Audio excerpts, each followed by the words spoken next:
Ladies and gentlemen, RotoGrinders, welcome back to the Blitz, Week 10. My name is Alex Dunlap. You can find me on Twitter at RosterWatch. You can hear RosterWatch on SiriusXM Fantasy Sports Radio and the RosterWatch podcast. You can find all of my content over at rosterwatch.com. Of course, this is the Blitz Show, and the creator of the Blitz, the curator, the provider, the purveyor, the maniac behind the projection system is Derek Carty. You can find him on Twitter at Derek Carty. You can find the Blitz projection system, which is basically the fourth host of this show, at rotogrinders.com/the-blitz. Last week, Derek Carty used the Blitz against us in the 5-man. And Carty, did you win every head-to-head that you played last week? I had a really good week. I played, I think, the lineup that you played, Blender, that like everybody had. But I played Jacobs instead of Etienne, and I just went with a cheaper defense. I played the Jets, and it just smashed. I can't believe that you lost a single ped. I guess you played just such massive volume. You might have lost one or two. Or no, I played Mixon rather. Mixon. I was going to say it was Mixon in there. There was the nuclear bomb. No, so yeah, the Blitz definitely going hot right now. Again, you can find it at rotogrinders.com/the-blitz. Also joining us once again, our regular fill-in co-host here. It is Blender. His name's Jordan Cooper. You can find him on Twitter at BlenderHD. You can hear him on the Theory of Daily Fantasy Sports podcast, and you can buy various products that he has that are going to help you with your DFS game. You can find all that stuff there on his Twitter page at BlenderHD, and across all of the RotoGrinders. He's on every show. You know Blender. He's filling in for our guy, Chief Justice 06. Thanks so much to Dean. Dean 78904 for filling in for me last week, but happy to be back here this week for week 10. Of course, as always on the Blitz, we'll go through all the different positions in case you're watching it for the first time. I know we've been freed from behind the paywall for this week, so hello to all of the new watchers. We'll go through running back. We'll go through quarterback, running back, wide receiver, tight end. We'll also go through our favorite stacks. Then we will have our conviction and consequences segment where we'll talk about our conviction plays on the slate and also deal out our consequences for last week's loser in the 5-man, which was Chief Justice 06. Of course, Derek Carty was the big winner. He's last hiding week. From us. He's so ashamed. That's why he didn't show up. So it's his second week getting dealt a quarterback from us. That's your for anybody new watching. That is your penalty for losing in the 5-man, coming in last place. So we will do that for him. But first, guys, just want to get your 30,000-foot views on the slate. Of course, Derek Carty, usually more of a cash game mind. The Blitz, is a play the best plays kind of tool. Blender is more of a who cares who the hell you play kind of guy, more of a game theory and tournament style. So it's always good to hear these guys bouncing ideas off of one another. So 30,000-foot view on the slate, boys. Carty, let's start out with you. Let's say I'm in town and I'm as sick as I am right now, and I walk up to you and I cough all over your face, slap you across the nose, come into your house, grab your cat by the tail. Say, Carty, how the hell am I going to win a DFS this week? What are you going to tell me?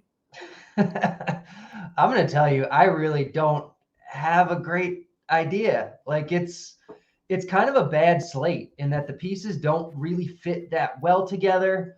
There's not a lot of value, and the value that we do have is at a crappy position. Like we have two really cheap, good tight ends. So like, I'm entertaining ideas of like playing both of them, like a 2 tight end week. And that just feels gross. And like, there's not a lot of clarity on this slate. And even in GPPs, like I think it's probably a really good week for GPPs. I want to know what Blender says, but like, we don't have a lot of games that we feel really confident are going to like smash. So like, it could be a week where like grosser games are, the vomit stacks are back in play. And I think the field is going to be very confident on certain guys and overconfident. We saw Justin Fields smash last week. Like, is he going to be overowned in GPPs this week? And that kind of stuff. So it's really kind of a weird week. I don't love it, but especially for cash, it feels gross. Well, we got the king. Thankfully, we have the king of the vomit stacks here. Whenever Cardi in a week where he said, my least 5 favorite words in basically the world. Was that 5 words? 2 tight ends in cash. Yeah, I think so. Basically, my least favorite 5 words is Cardi. It looks like we have a picture of Cardi there. Look at Cardi in that photo, all dressed up, looking super nice on some. He awesome, doesn't like dress up for us, Alex. Some kind of. Oh yeah, man. But it didn't like we dress up too well for him either, though, right, Blender? What do you think, though, brother? Like your overall view on the slate. Is it like Cardi said? I mean, do you like it for GPPs in a week like this where we're just struggling for cash and trying to plug in up suboptimal plays just to get up to certain other guys? Oh, I think it's one of the best GPP weeks of the season so far. Okay, well, I mean, this is about it. Yeah. Cash. We'll get into cash. I think the double tight end build is all based around your priority on Tyreek Hill at 9,100 in the wide receiver spot. But for GPP, so understand that the best plays, okay, we're going to team the best plays are meh. Are like they're underpriced by $400. I mean, it like the inefficient, there's not much inefficiency on this slate. So the little inefficiencies that we have make one guy slightly better than another guy, but the ownership is not going to reflect that. So like we have, like, we'll talk about Dameon Pierce. We'll talk about Justin Fields. We'll talk about Foster Moreau and Tyreek Hill. The difference between the best play and the 5th best play is quite marginal.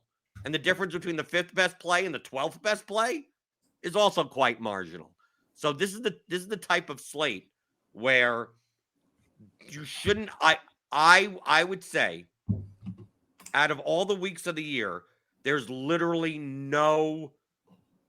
Like, I never think there's a must play, but there's literally no, like, if you were to take your cash lineup and say, I'm not going to play any of these guys in GPP, I think that's perfectly fine. Like, you can make so many lineups in a certain projection range that's probably 7 to 10 points off the optimal.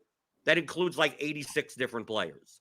So because of that, be more inclined to fade chalky players. You're not, remember, if they hit their median, if Dameon Pierce gets 18 points, you're not dead, right? If he gets 35, you're dead.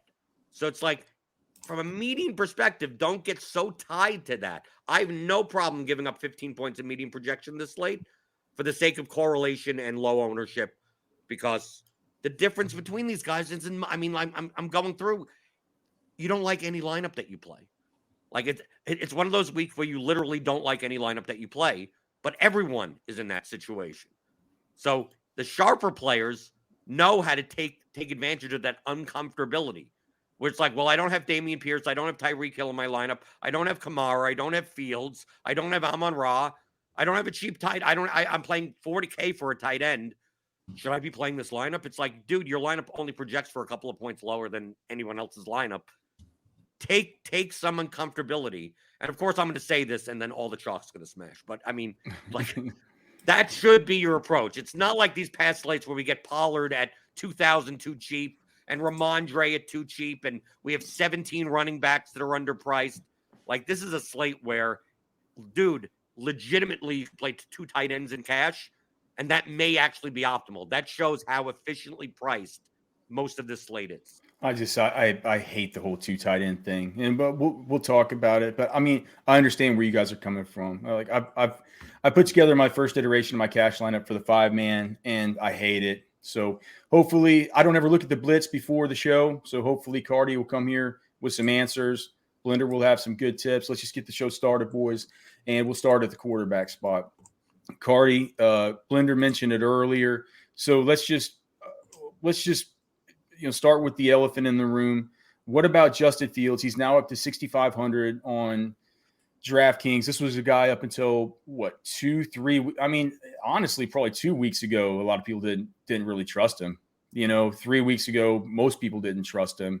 Now it's everybody has all the trust in the world, but it does come at a really good time because it's against the Lions. And if you close your eyes and you see how this thing's going to run out,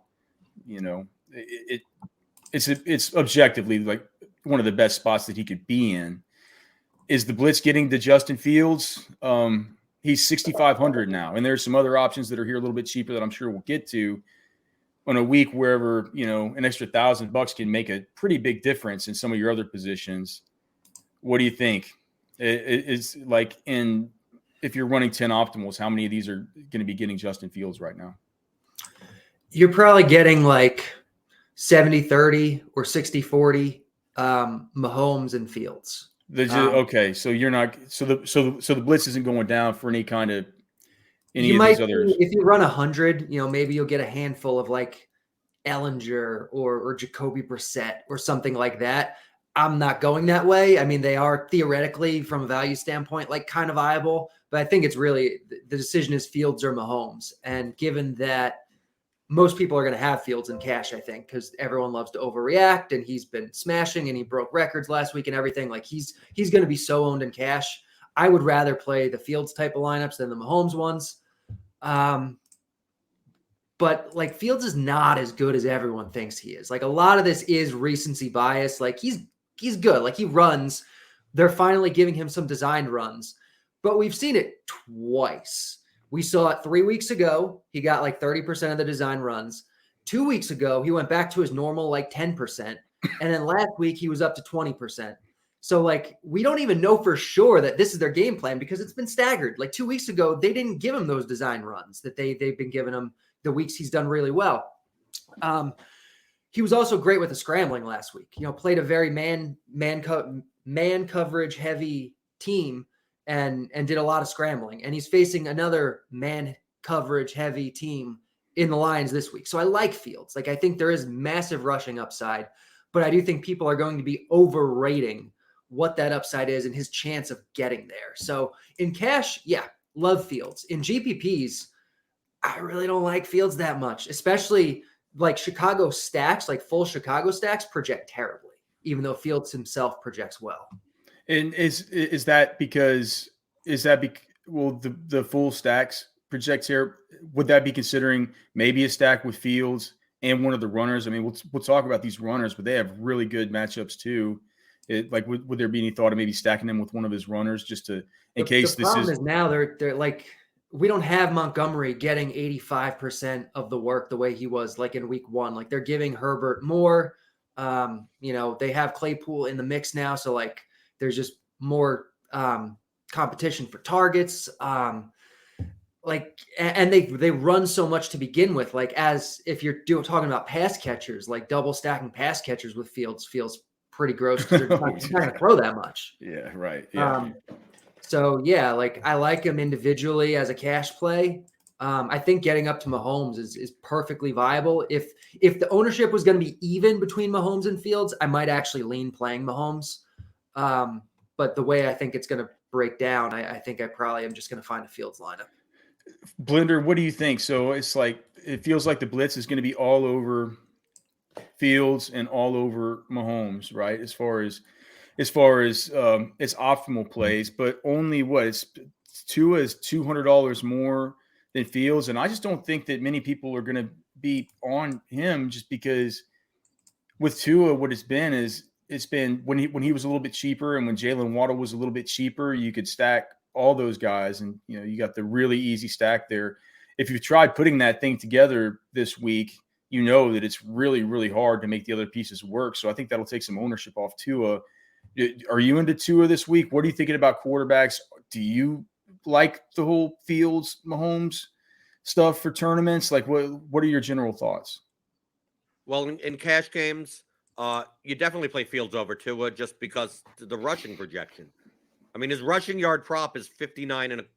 I mean, if he gets 60 yards rushing, that's a touchdown and a half passing. So, like, why not just take that? So, in DraftKings, I think it's Fields or Mahomes, and on FanDuel, you're just playing Mahomes because Mahomes is only like 200. Oh, we should have mentioned that, right? More than Fields. Yep. So, like, just Mahomes is the best play on the slate because Josh Allen ain't on the slate anymore.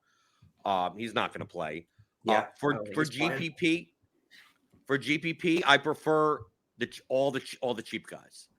It's vomit stack season, baby. Okay, season. so then let's talk about the cheap guys. Because whenever you get down here, who do you consider, like, who do you favor? Do you like Daniel Jones? I mean, I've heard, Trevor Lawrence is one that's in a really good game environment with a high total, an easy pairing partner with Christian Kirk.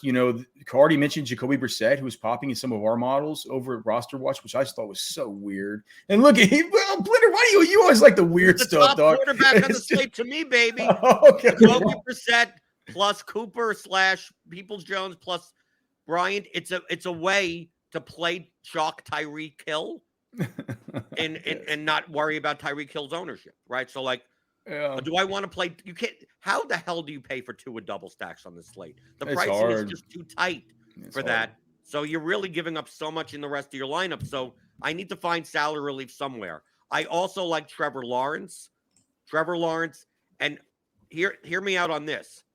Build a lineup with Patrick Mahomes stacks. Okay, so you're going to build a lineup that's something like Mahomes, Juju, Kelsey, or something. You plug in Christian Kirk there as the run back. Now take out Mahomes and put in Lawrence. I swear to God, I did that earlier. Deeper. Yeah. Because you'll win. Let's say Mahomes puts up 28 points, 30 points, and Lawrence puts up 24. You still have the same game, but you save $2,500 in salary that you could use in another spot to get up to Saquon or Derrick Henry or something like that in your running back spot, and they have a ceiling game.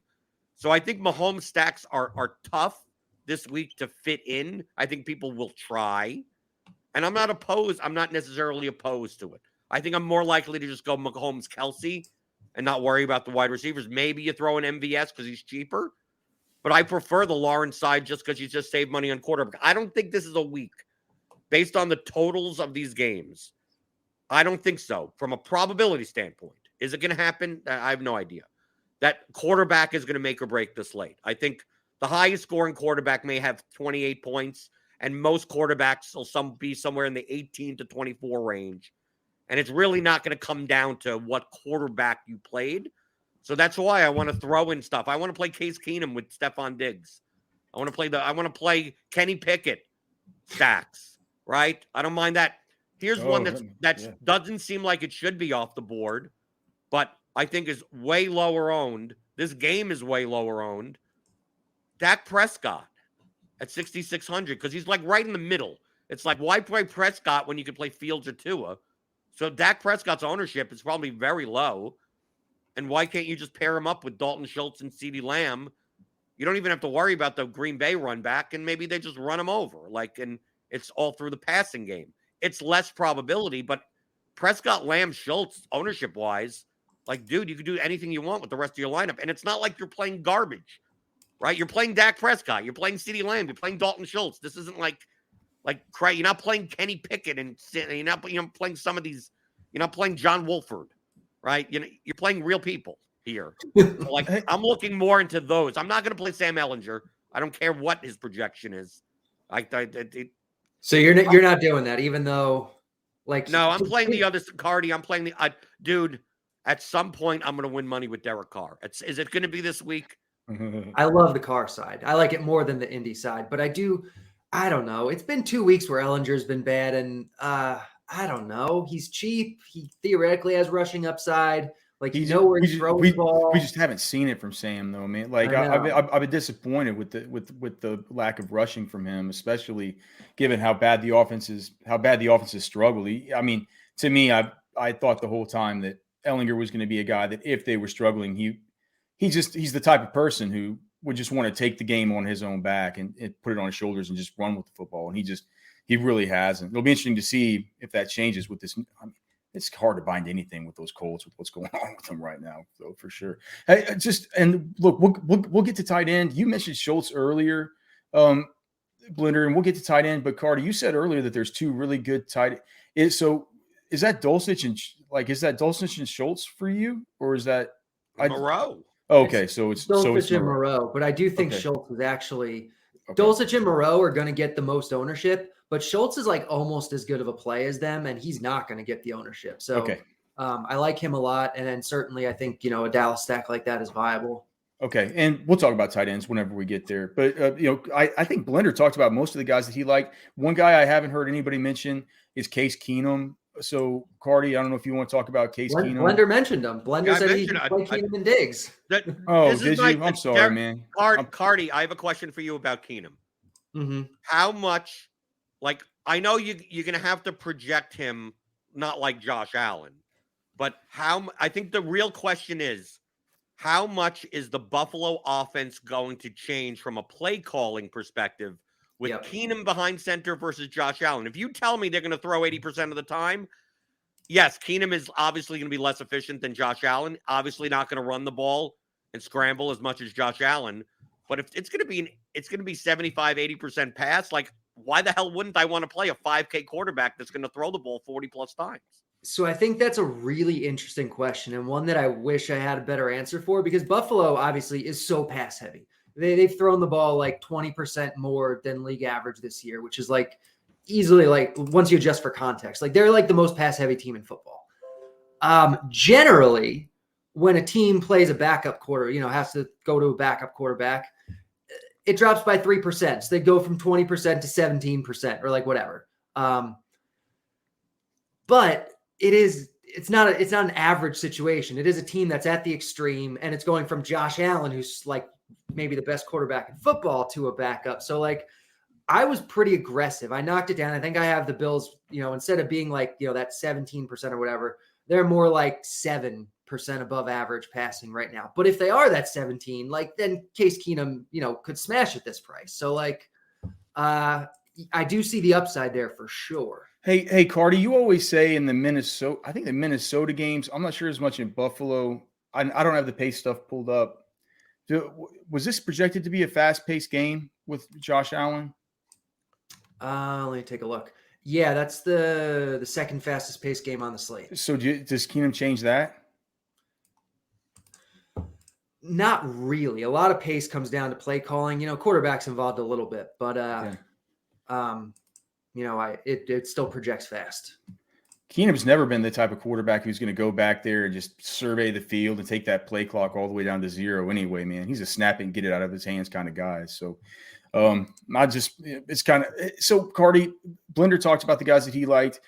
So besides, like, who does the blitz see like on the periphery of being playable? Like, after we talk about Mahomes and Fields, who it feels like it likes best and is kind of jamming into the optimals, can you just kind of give not a ranking, but just plays that you think are acceptable at the quarterback? Because the blitz wouldn't laugh you out of the room for playing some of these guys. I mean, in cash, I really don't think there's anyone else you'd want to play. If you want to go down and go real cheap, Ellinger, Brissett, Daniel Jones, Trevor Lawrence, like, fine. I wouldn't do it though. In GPPs, yeah, like I think any of those guys as part of like vomit stacks are good. Derek Carr in Vegas stacks, I think, is good. That's the kind of thing that once you get past kind of the obvious guys, those are the ones that look the most appealing to me in tournaments. All right, let's move on to running backs, boys. And we'll start out at the very top here. Just Cardi, is the blitz getting any Saquon Barkley and just the best in the number one matchup of the week for opposing running backs? No, it likes Henry more straight up, and he's cheaper. So if you're going to pay all the way up at running back, Henry is the guy that I would do it with. The year of our Lord, 2022, and the blitz likes Derrick Henry better than Saquon Barkley. I mean, the blitz always likes Henry more than other like mathematical systems. It just doesn't like him as much as the public seems to, because the public is just irrational. But Henry is good, and he's actually involved a little bit more in the pass game this year, and he gets such a high percentage of the rushing. Like, he's like the only bell cow running back in football at this point, basically. That's not true. Like, there are a couple others. But he gets like 95% of the carries, and that's a huge number. Nobody really does that. And and it's a decent matchup, and it's just he projects well. So Barkley's up here at like 8,600 on DraftKings, and as you go down, it feels like besides Derrick Henry, I don't think anybody will play. Not many people will play Nick Chubb. Hardly anybody will play Dalvin on DraftKings. I will say on FanDuel, I was messing around over there. Dalvin Cook feels a lot better. Nick Chubb is $8,100. Oh my God! He's so far off your radar that you didn't even know Like his price. I don't play 6,000. Like yeah, dude. Well, I mean, it's at Miami. Miami's been a team like, and we'll talk about it whenever we get to stacks. But this is one that I've been eyeing as one that I think could be a good back and forth kind of game. As far as those factors. But then you got Jonathan Taylor. People after a couple bad games from Josh Jacobs, I'm not sure if they're gonna go back to him, even though objectively it feels like probably a pretty good spot. Jonathan Taylor is in just an epic spot, and he's off the injury report. Talk about a better buy on FanDuel. I mean, over on FanDuel, it's almost hard to get away from Jonathan Taylor. But I feel like this area is where we're going to need to talk. And correct me if I'm wrong, Cardi. Like I said, I haven't looked at the Blitz, but I'll bet you the Blitz likes Kamara at 7,400. I'll bet you it likes Travis Etienne at 7,100. I know it likes Dameon Pierce at 6,300, and I guess I don't think it's going to like Jamal Williams. I'm just trying to see. Oh, do you know who the Blitz is going to like? It's going to like Najee Harris at 5,500 somehow, isn't it? Like what? Am I right? Like, am I on to like? The first few guys you mentioned are the guys the Blitz likes the most for sure. Like Dameon Pierce is the best play on the slate. Like he's underpriced. Like I don't know why his price isn't going up. I said Henry's like one of the only bell cows in football. Dameon Pierce is like one of the others. There's like 3 or 4 of them. And Dameon Pierce has been getting like 90% of the carries, like 10% of the targets. He plays for the Texans, and the Texans suck, but they're playing the Giants. The Giants suck too. And he's super cheap, and you have to play Dameon Pierce in cash games. Blender, do you here's the thing, and I've been screaming about Dameon Pierce ever since the Senior Bowl, saying, you guys, like, he's better than Brian Robinson, and that's been completely true. But do you worry at all in tournaments about Dameon Pierce, not only the ownership, but also the fact that, it's a road underdog. And if you just look, I hate to look at game logs, but I mean, he's only ever been over 20 fantasy points twice this season. I'm with you. I'm with you, Alex. Okay. I'm dancing. I'm dancing to the EV. I'm dancing to the EV bank. I'm going to get all my Slancy bucks on Sunday. I think running back is by far the best place to get contrarian this week. By far. Yeah. Okay. People are used to, they have 2017 football brain when we had David Johnson and whoever and Le'Veon Bell, right? McCaffrey and LaDainian Tomlinson. You want to go all the way back, right? Running back variance is all touchdown dependent. Okay. And ceilings for running backs are primarily tied to touchdowns. Okay. So what you say about Pierce is like, yeah, he from a median perspective, he's playing cash. Okay, I get it. Okay, you're fine, right? But they're a road underdog with an 18 point. Is he going to score 5 touchdowns this week? Probably not. Right. So I take a look at these guys that in these situations, like, does Henry and Barkley have ceilings? Yes. But I mean, why not Josh Jacobs at 7,600 against the Colts? Like, I take a look at, especially on a tight slate, right? We have very tight pricing, and people are going to spend up at running back. But remember, this is a position that is very dependent on touchdowns for variance. Wide receivers, especially higher end wide receivers, are not subject to variance as much because they earn their targets, as opposed to care that much about field position. So like I'm going to be playing tons. I mean, the running backs that I'm playing, people are going to look at me like, well, some of them you may not, but my favorite running back play on the entire slate is Jeff Wilson Jr. And it's going to be like, pretty well. What? Yeah. Jeff Wilson Jr. He's your favorite play on the slate? Favorite play on the entire slate because he's direct leverage off of Tua Hill lineups, and he busts them with touchdowns, and he's also leverage off of Dameon Pierce at a low running back price range. So to me, I like Jeff Wilson. I like Jamal Williams. I don't even know how much he costs. What does he cost? I don't even know. 5,500. Yeah. Okay. Najee Harris is in that same range. Najee Harris. Devin I like David Singletary. Montgomery at 6K off of Fields. Yeah. Like, all I need are touchdowns. If I'm going to play anyone on this slate that's upper end, I want to play Henry, I want to play Barkley, and I want to play Jacobs. Yep. Right? On FanDuel, maybe we'll talk a little bit more about Jonathan Taylor. Although I don't mind Jonathan Taylor on DraftKings at 7,500 as much. I prefer Jonathan Taylor in my Vegas lineups. Like, instead of playing Taylor on his own, I'll play Taylor in a Carr, Adams, Moreau stack, do something like that. But if I could find 20 points, 18 to 20 points out of these 5K guys, all they have to do is fall in the end zone, maybe twice. But these are all the guys that, like, dude, Jamal Williams gets all these goal line carries, right? David Montgomery is going to be getting goal line carries. Jeff Wilson Jr., it's a pass to Tyreek Hill in the end zone, pass interference, first and goal on the 1, and Jeff Wilson falls in the end zone. Like, that's all I'm looking for. I'm not looking for 100 yards in the rushing bonus.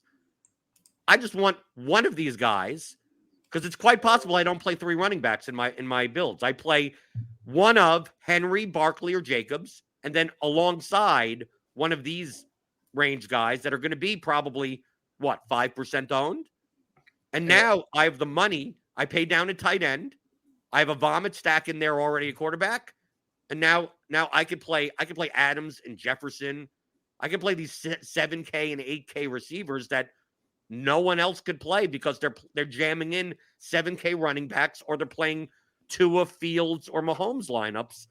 Like, to me, that's the range of ownership you should be looking for, especially on a slate where most of the pricing is efficient. So my lineups, although they look like, oh my God, you're playing Jeff Wilson in your lineup. Oh my God, you're playing Jacoby Brissett stacks with Jeff Wilson, and you're playing Jamal Williams, and you're playing Derrick Henry. And it's like, dude, I'll get a Derrick Henry 45 burger. And then now I could look at wide receiver and go, okay, let me get Adams 150 yards and 2 touchdowns. Let me also get Justin Jefferson or Stephon Diggs with 120 yards and a touchdown. Like, you can't access those types of lineups without being uncomfortable. And if you run them through the blitz, the lineups that you like on this slate and that lineup is only like a 4-point difference in median. So, like, why not when it's going to be half the ownership? To me, it is an easy game. Yeah, those like 5,500 or so running backs, like they're not guys you're playing in cash. They're not the best plays. Devin Singletary's in that project pretty decently, especially relative to their ownership. They project really well. Devin Singletary's in that group too, right? Yeah, for sure. Especially on FanDuel. I think Singletary's actually a cash guy. Yeah, Singletary's going to be. I think Singletary and Taylor will be much higher owned on FanDuel for their prices than on DraftKings. On Jonathan Taylor's 500 cheaper on FanDuel, almost 4% of your salary cap cheaper on FanDuel, which can certainly go a long way in a week like this. We're not going down any farther than that, mid 50. I mean, I'm just looking here, Cardi. Like, does the blitz like anybody that's a super cheapy? I'm just looking down here. I can't see the blitz liking. I can't see the blitz liking any of these guys. I'm just trying to. It's not going to like any of them. 5K guys that it likes. I mean, it's not going to dig into the 4s to play Dontrell Hilliard or Rex Burkhead though. Like, right. There's nobody like that. So once you get down to 5,500 with the Najee Harris, Jeff Wilson Jr. stuff, Singletary's 5,600.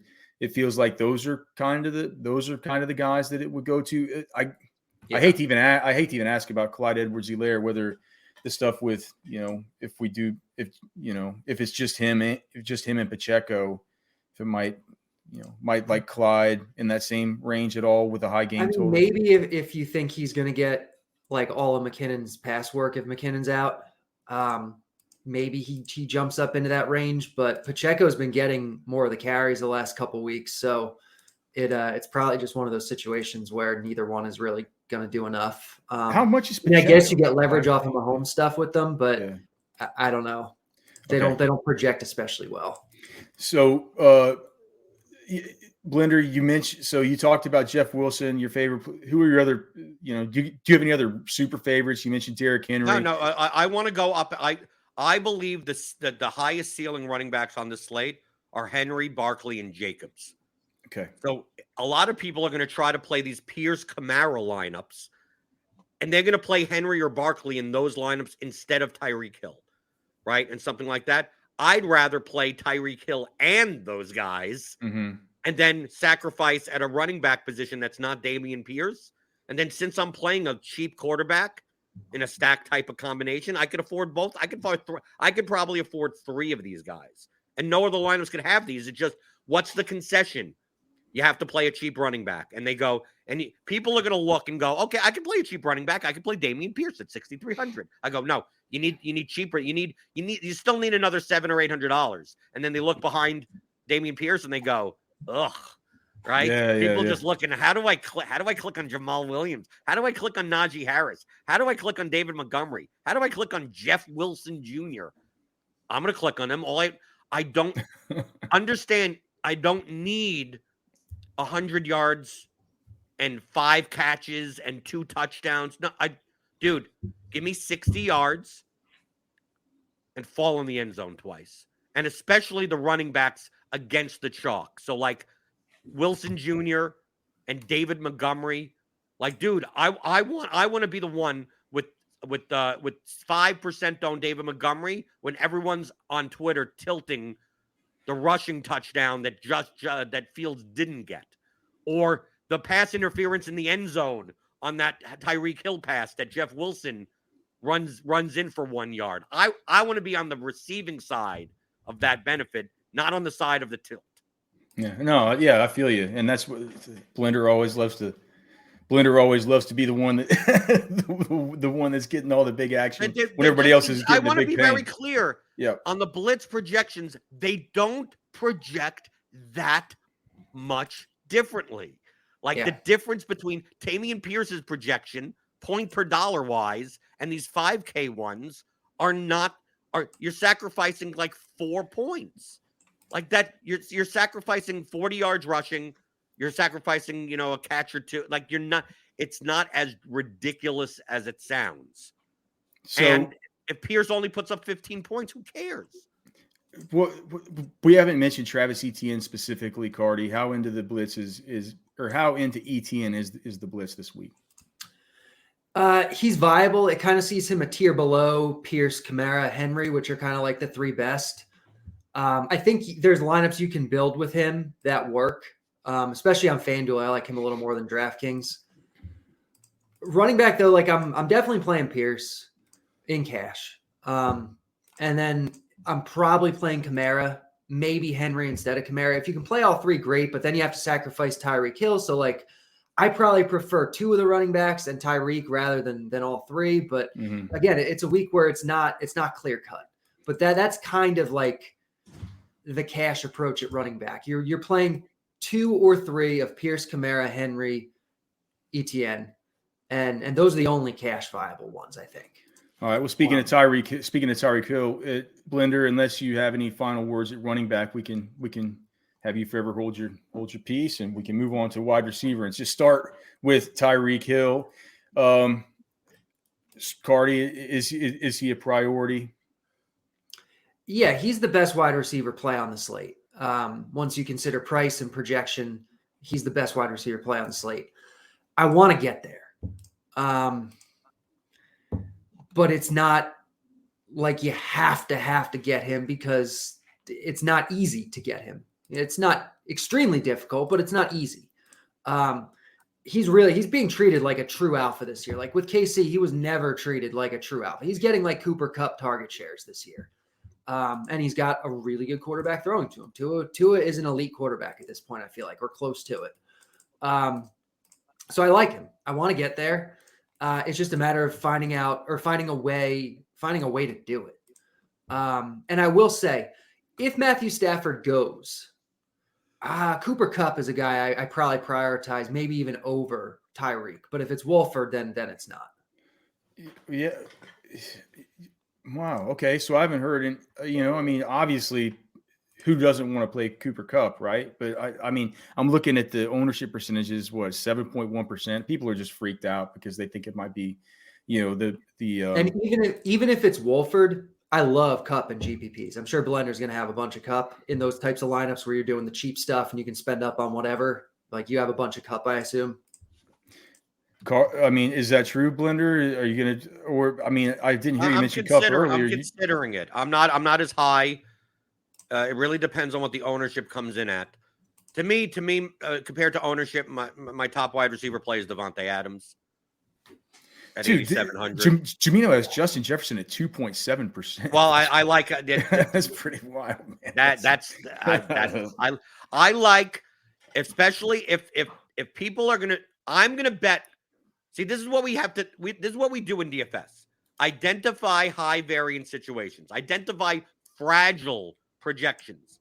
Yes, the Blitz is, I believe, the best NFL projection system there is out there. But it's just a range of outcomes. And there's fragility in, well, we have to give a median perspective of what we think the teams are going to do in order to project that range of outcomes. But there are high variance situations. So just like what Cardi said with the Rams, well, how is this Rams offense going to operate with Wolford? Maybe it's just Wolford targets Cup like 22 times. Well, that's all Stafford does. Right, but I'm just saying, how is that effect? Yeah. We don't know. And right. I take a look at Case Keenum. If you just took out Case Keenum, I believe is probably the best backup quarterback in all of football. He's better than half the starting quarterbacks in football as it is. So if the Bills play as if they're playing like the Bills, the field from an ownership perspective is acting as if, oh, the Bills are going to be 60% run. Why play Diggs? Why play Keenum? Why play this game? If the ownership was the opposite of dude, all in on the Bills, let's go. It doesn't matter. Case Keenum, 5K cash games. Let's go. Then I'd be thinking the other side, going, maybe it's not going to be like that. But based on the ownership I see here, dude, Keenum plus Diggs and Jefferson run back, and then you know what? In order to play that lineup, you have to play a cheap running back. You plug in Jeff Wilson. People look at your lineup. You go, wow, this lineup looks really screwed up. And I go, yeah, I'm trying to win a GPP. But it's not. It looks screwed up. But if you just go by the projections, it's really not as far down as you think. You're not sacrificing as much projection. This is a week where most of the players are within 1 point of their salary adjusted value.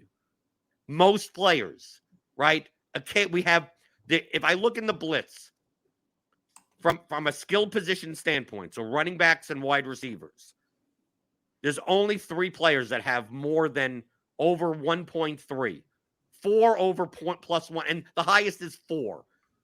And that's Tyreek Hill, and he has a 25-point projection. So 4 is only less than 20% off his median. So the salary adjusted value of these players, unless there's some big news that happens, any lineup that you make that spends $50,000 in salary most likely doesn't project all that much different than a lot of other lineups. You may be giving up some in ownership or not. So it's not as weird to say Keenum plus Diggs plus Jefferson. It's not weird to say, well, instead of playing Tyreek Hill, I'll play Cooper Kupp. The difference in their projection is 1.5 points. Why is one twice as owned as the other? It shouldn't be that way. So, that's how I have to think about this. So I look through all these receivers and I go, this ownership should be much more balanced than what it's going to be. So why not play Adams or Kupp over Hill if Hill's going to be twice his own? It seems so obvious to me, but also understand that Tyreek Hill has a ceiling. Just Hill. I don't mind playing chalk Derrick Henry either. I don't mind playing chalk Saquon Barkley. These are guys that could put up enough points where you need to have them. I don't think Dameon Pierce is it. I don't think Christian Kirk as chalk is oh my God, he could put up 45 points. Do I want to play Mac Hollins at 15% ownership? Probably not. Amon-Ra St. Brown with his current ADOT. How much upside is he? Well, I mean, we've seen Christian Kirk go off for 40 burgers. I know it was just earlier this season. We've seen Mac Hollins do it, but I mean, I get your point, and I'm not going to take us off the rails about Case Keenum being the best backup in the league, but I think that's I think that's kind of overstating it a little bit. He's a very, very competent backup. But come on, he's better than half the quarterbacks that are currently starting. I don't think he's better than Jacoby Brissett. I don't think Brissett is that bad, though. Yeah, well, I know, but Is he better than Sam Jacoby Ellinger? Brissett is a backup, Blender. He's just having to play right now. But Brissett could start on the Colts. Well, right, but I'm saying he's a backup and he's better. Like, this is a sports talk. Like, that's a sports talk topic for like AM radio. We need to talk DFS. The other guys here as we kind of move down, I think Cardi, at least when I'm making my builds, when I'm trying to get in either a Saquon or a Derrick Henry plus a Tyreek Hill in cash, it's really hard, and I need to come down here to this kind of Juju Smith-Schuster, Christian Kirk sort of area here to sort of get my anchor wide receiver. And I'm not sure how much I like that particular roster construction. And I'm not sure if that's going to be, is that kind of a typical one? Like, how does the general roster construction look as far as what the Blitz is doing? If it does get up to a Tyreek Hill and it does manage to pay up a little bit, even to like a Kamara plus a Damian Pierce, what are we looking at as far as the range of these other guys that we're kind of, getting in here? Because I'm imagining that it's going to have a third wide receiver that's down here in this Donovan Peoples-Jones, Mac Hollins, Marquez Valdez-Scantling range. Am I about right as to kind of what it's doing? Yeah, it's a little all over the place. It's not like anybody is a guy that you have to jam in. Like Blender said, like everybody is kind of efficiently priced. The ones that are showing up the most are like Kirk, Juju. That's the fastest paced game on the slate. They're both going to get, like 20% target shares and good offenses. So they're good. I think there are some other guys in that range that people are going to play that I'm not considering at all. Like I'm not playing Deontay Johnson or like that type of guy. I'll play Kirk or I'll play Juju. I'll play Amon-Ra, or I'll go down and I'll play cheaper guys. I'll play Mac Hollins. I'll play Zay Jones. I'll play Peoples-Jones. Those are kind of the guys that are in my pool. And it's just a matter of fitting them together. And again, I haven't found a lineup yet that I'm like, yeah, that looks great. All those pieces fit great together. That I'm comfortable with. I haven't found that yet. But those are the guys that are kind of in the mix. You know what? If that's what I'm thinking, and that's what the Blitz is thinking, that's what's going to be chalk. I just know it is. And so, Blender, that leaves to me a whole area here of guys like Waddle and Hopkins, and like that are just completely off of my radar. Like you're doing the Jack Nicholson nod. What do you think? Could you talk about guys you might like in that range? Right. If you're not going to pay up at quarterback, and you're going to pay down and save, just literally saving 600 at running back does you a lot. If you're going to be punting a tight end, I do not mind 2 tight end lineups in GPP this week either.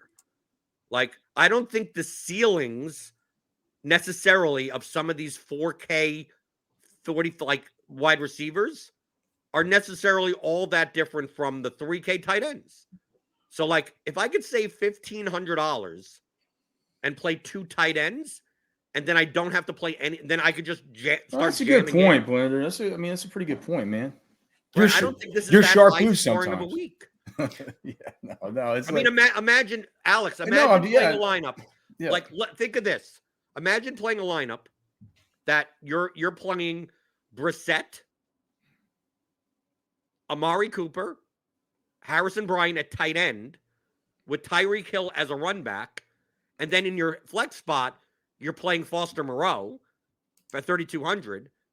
Now you could play in your running back spot, you could play David Montgomery at 6K, pay up for either Henry or Barkley, and then you could still play like Devontae Adams in that lineup. You could still play like a 6K wide receiver. You could play anyone you want still in that lineup.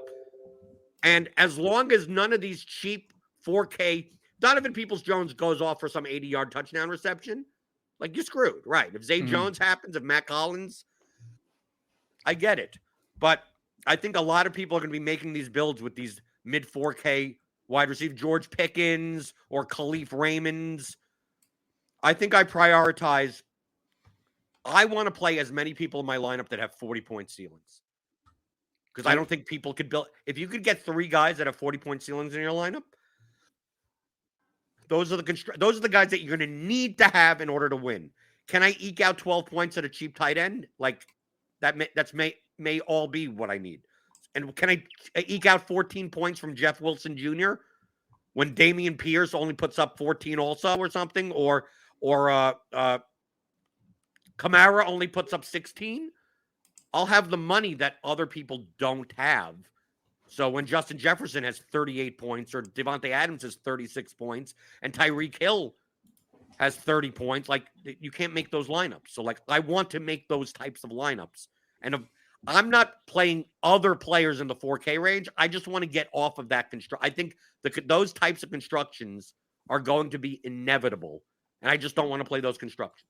It feels like for cash, Cardi's interested in getting up to Tyreek Hill, maybe Cooper Kupp if Matt Stafford is in. And then as far as kind of the mid-range, getting down here to this Juju Smith-Schuster, Christian Kirk type of area around the 6K, 5,900 type of spot. And then what that's going to do is going to make you get down here to these guys, you know, the Khalif Raymonds, the DPJs, Donovan Peoples-Jones, guys like Mac Hollins and Marquez Valdez-Scantling. Cardi, is there anybody else you want to touch on before we've kind of talked a lot about, I think people are going to know what we're going to say about tight end, but is there anybody else you want to talk about? Any plays on the periphery of acceptability that you just wanted to shout out before we move on? Not in cash, but certainly in GPPs. You know, we've mentioned them even a little bit earlier in the show, like the Amari Cooper type plays that people aren't going to have, you know, either in Dallas stacks or even just Blender's going to have him. I can tell by the way he's been talking. Did I say Amari Cooper? Yeah. I think Cooper's fine, but I actually meant to say CeeDee Lamb. Okay. I guess Cooper too, both of them. Like they're the guys that are going to have the high target shares, that are going to be, you know, that have that ceiling. Michael Pittman, you know, I know Blender doesn't like Ellinger, but like I think Indy stacks with Pittman or Pittman on his own. Like, I don't know. I still think there's some upside there. All right.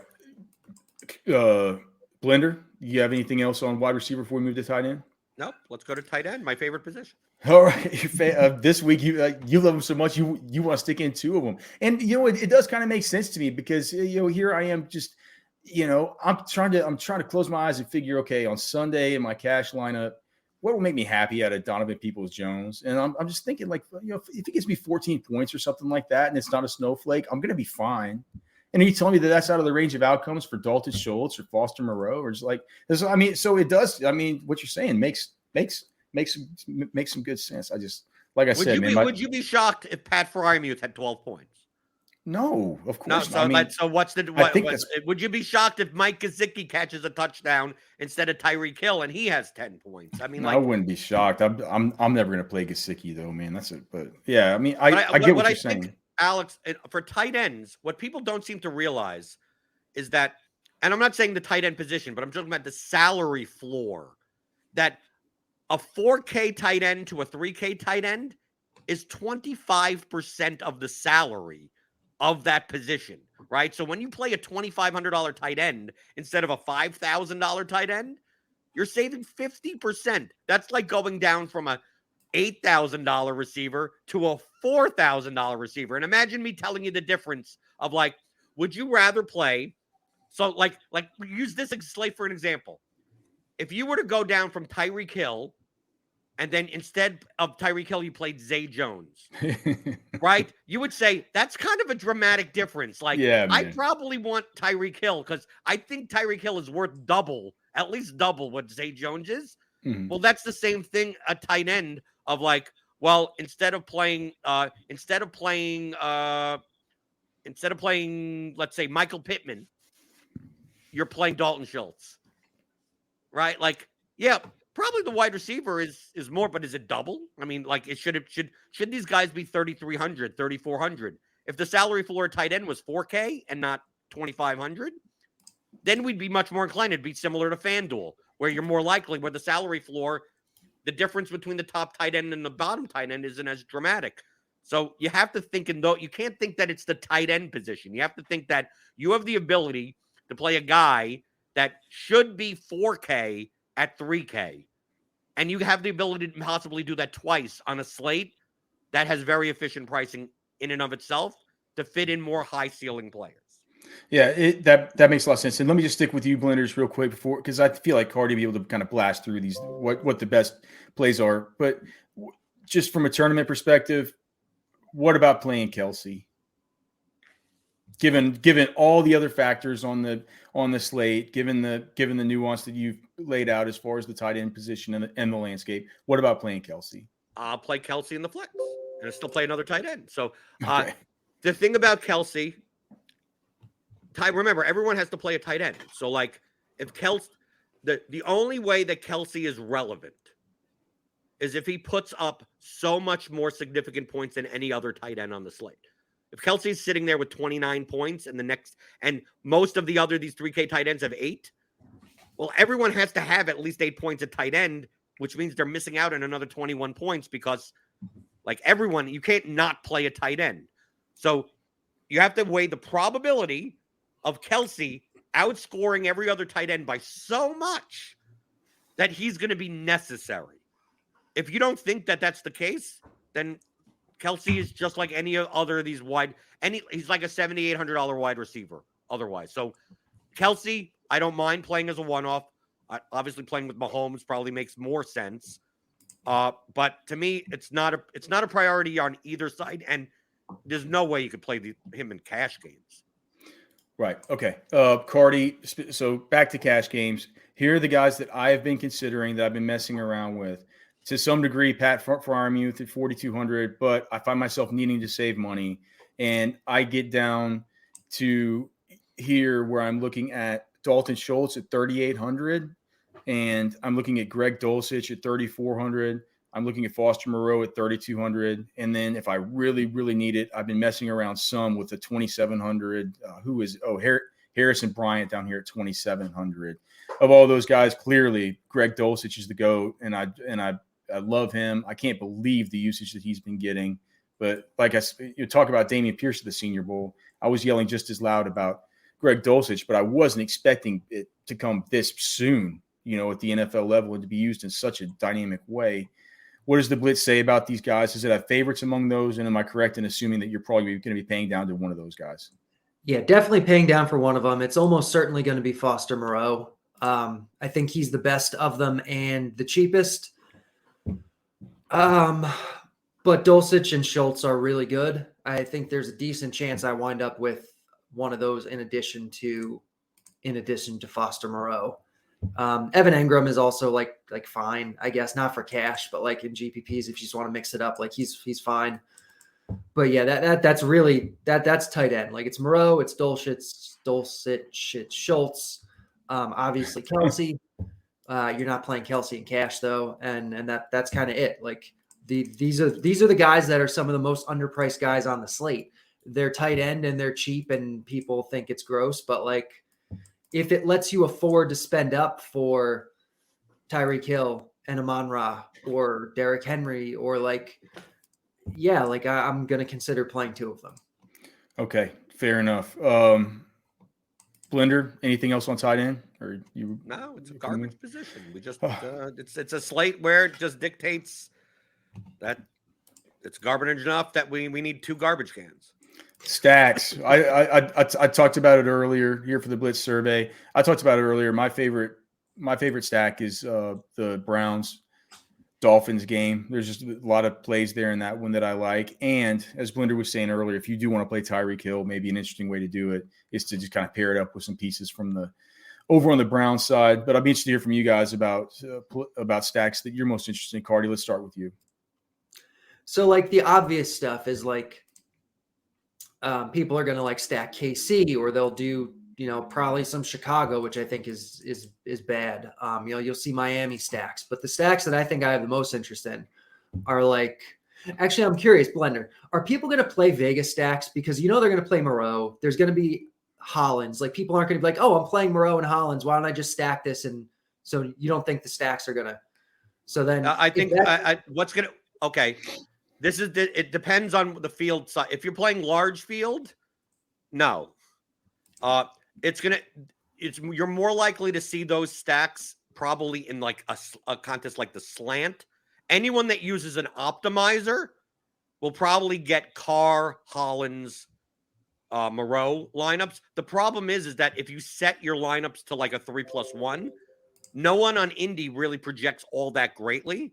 So it may actually be even less than what you think. Like if you just do 3+0, yeah, you'll get Carr, Hollins, Moreau.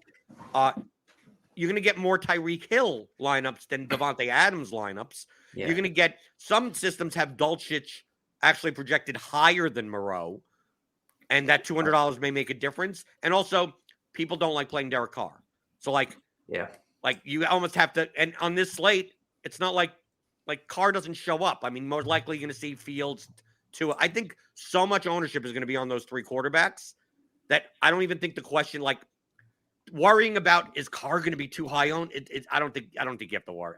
Whatever that is, maybe it's 2 percentage points higher, but it's nothing that should dictate I shouldn't play it because it's too high owned.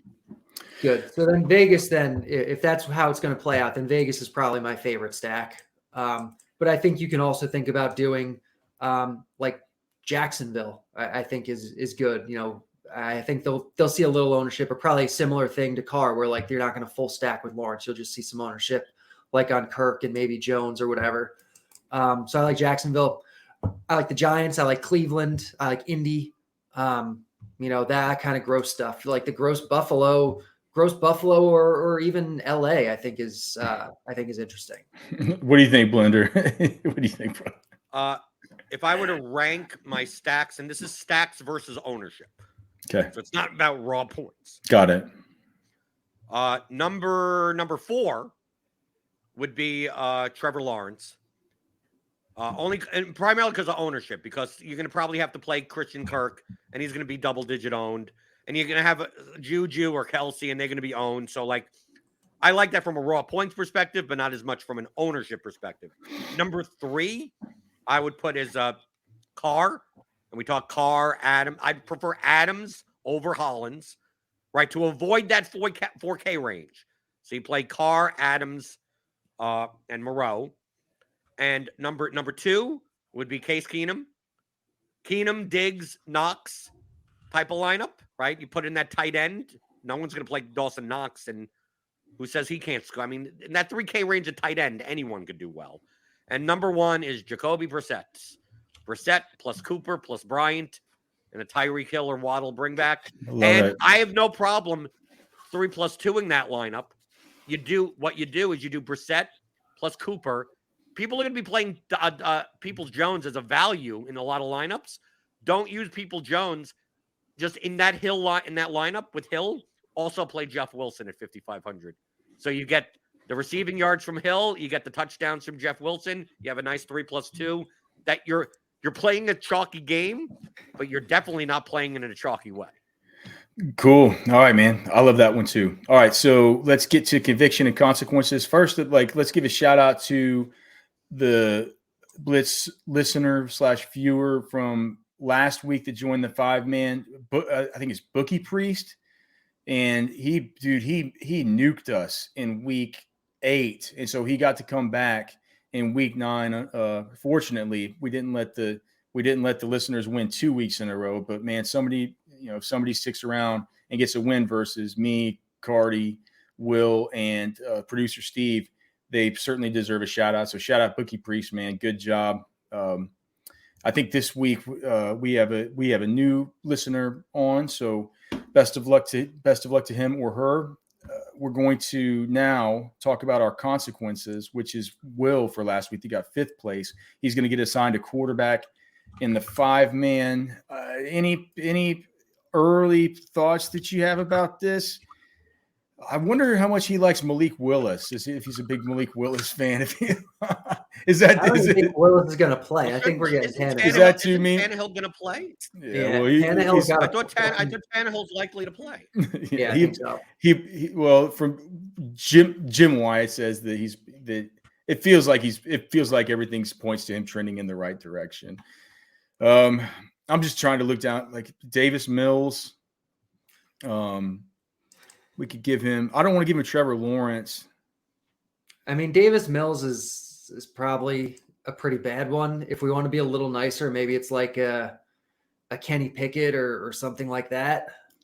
Give him the best backup Give him the best backup quarterback in the league. I was going to say Keenum is actually. I want Will to beat Alex, even if he doesn't come in first with Case Keenum in his lineup, because he talked crap about him. I didn't talk crap about him. I just said he's not the best backup in the league. It's just not Who's true. the best backup in the league? Jacoby Brissett's better. All right, it's Case Keenum. We're gonna do it. All right. Case Keenum, that's your quarterback, Will. All right, so he's Derek Carty. You can find him on Twitter at Derek Carty. You can find the Blitz at rotogrinders.com/the-blitz. You can pull it into lineup HQ. You can do whatever you want with it. Even if you're playing tournaments, like Blender was saying earlier, you can put in your weird stacks and just have the Blitz builder around it. It's an awesome system, awesome tool to use. rotogrinders.com/the-blitz. Of course, he is Blender, Mr. Jordan Cooper. You can find him on Twitter at BlenderHD. You can hear him on the Theory of Daily Fantasy Sports podcast, a great podcast that I'm a listener of. Also, he has his courses, one of which I've taken, the other of which I have not taken. But once the season's over, I have it queued up and ready to go. Certainly, very, very, very helpful there. Again, that's at BlenderHD on Twitter. My name is Alex Dunlap. You can find me on Twitter at Roster Watch. You can listen to me on Saturdays, Sirius XM, 3 to 5 p.m. Eastern, and on the Roster Watch podcast. All my content is at rosterwatch.com. All right. Conviction plays, boys. And now we know Blender doesn't have a conviction play, but it can, No, I got a conviction this week. All right. Let's hear it. Damian Pierce is not on the Millie lineup on either FanDuel or DraftKings. Very fair take. Cardi. It's tough because there isn't a player that really sticks out. Like in cash, Damian Pierce is your first guy in GPPs. He's terrible. I'm going to say my conviction is that 2 tight ends is viable in any format this week. Viable? That's not a take. Viable. When you have to say 2 tight end lineup wins the Millie. Like that would be all right, fine. 2 tight end lineup wins the Millie. There you go. Okay. Now look, man, I'll be kind of like a mix. I'll be like a mix of what you guys said, man, because Cardi's talking about the first guy in his lineup, and the first guy that I put in my lineup is somebody that is not in a position that I ever care much about, and it's one we've talked a lot about. It's about tight end.